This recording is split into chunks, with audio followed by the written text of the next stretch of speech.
It's simply irresponsible to suppose that a casual reading of such a book, responding to it in how it makes us feel, could possibly give you an accurate understanding of it.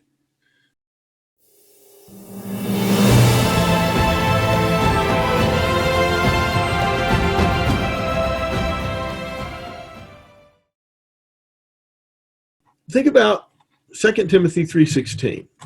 All scripture is inspired by God, and this makes it profitable for rebuke, correction, training in righteousness, etc. Pasagraphe theopneustos. Scripture is the Greek word graphe, which means writings, literally ink on parchment or ink on papyrus. That is what was pneustos, inspired or breathed out of the mouth of God. So the direct object of the verb inspire is writings, okay? It's not just that God inspired the biblical writers to have exalted thoughts, which then they wrote down in maybe fallible ways. No, God actually chose those ink marks on that parchment, those ink marks on that papyrus.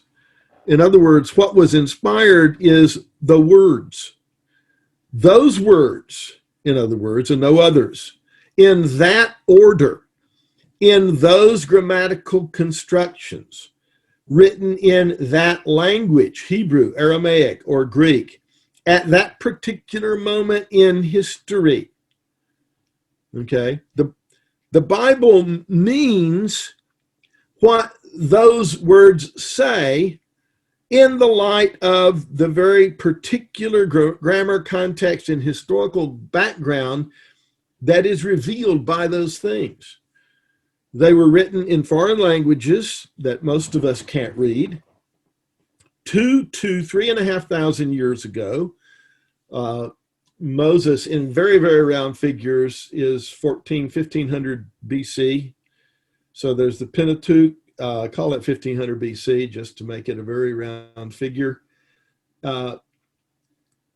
That's 1,500 years for the Old Testament to come together, and then the New Testament takes place in the first century. So the most recent book is 2,000 years ago. The oldest book, 3,500 years ago, written in different cultures and in different languages, in different times, people facing very different lives in some ways.